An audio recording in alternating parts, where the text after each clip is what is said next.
C'est depuis 2 ans que le projet de la mise en place d'une fédération susceptible d'organiser le sous-secteur porcin est entamé. Piloté par un comité de 6 membres, ce projet se voit enfin réalisé à travers cette assemblée générale constitutive qui donne officiellement naissance à la Fédération des sociétés coopératives pour la promotion de la filière porcine au Bénin, FECOFIPOB. Les participants sont venus de 14 communes du Bénin pour représenter leur coopérative. Évidemment, il faut reconnaître que le sous-secteur porcin est orphelin en termes d'organisation, en termes de synergie. Ce n'est pas ce qu'on rencontre au niveau des autres sous-secteurs. Et nous voudrions aujourd'hui combler ce vide. Nous avons commencé par mettre en place des sociétés coopératives par commune.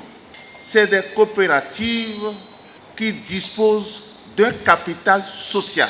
Ce n'est pas comme les coopératives ordinaires. Ça veut dire que chaque producteur dépose un capital social.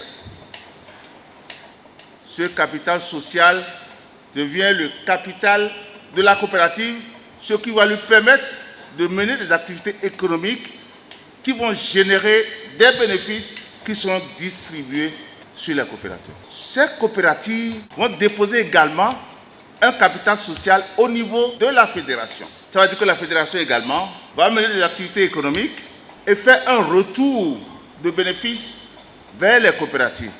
La FECOFIPOB, désormais bâtie, est dotée d'un conseil d'administration et d'un conseil de surveillance chargé de relever les défis auxquels fait face le sous-secteur porcin au Bénin. Vous voyez les éleveurs qui courent de village en village, de contrée en contrée, pour rechercher des sous-produits agricoles. Et ils n'y arrivent pas toujours. Nous allons l'organiser, mettre en place des centrales d'alimentation au niveau des communes.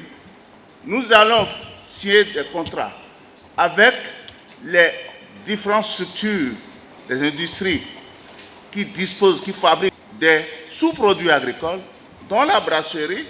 Nous avons les zones de traitement, les unités de traitement du blé, ce qui nous permettra d'avoir le son de blé.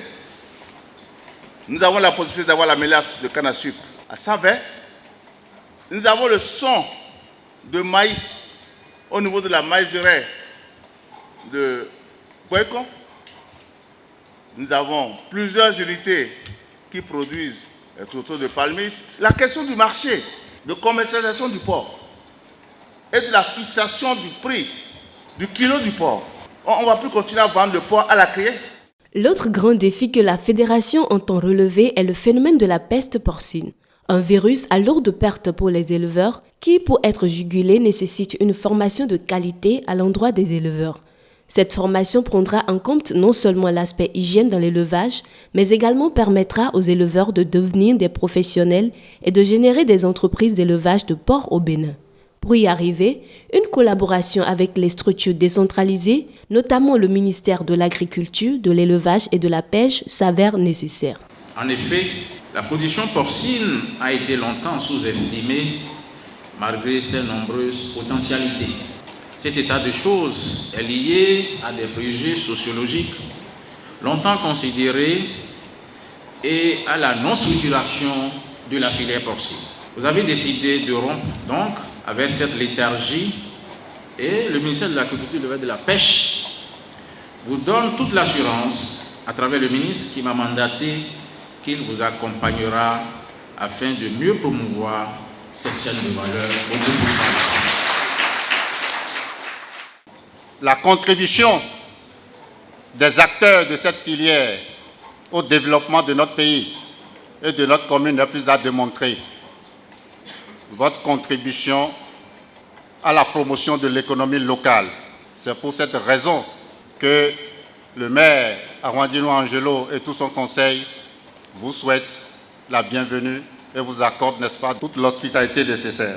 Pour les coopérateurs, la FECOFIPOB est une initiative venue à point nommé pour combler leurs attentes, notamment liées au coût des intrants, l'accès aux nouveaux vaccins contre la peste, la limitation de l'importation du porc, qui selon eux est un facteur responsable de la propagation du virus. Jean-Claude Timothée Kodjia et son équipe prennent l'engagement de sortir de la léthargie la filière porcine, la structurer et la promouvoir pour la hisser au rang des filières clés du Bénin.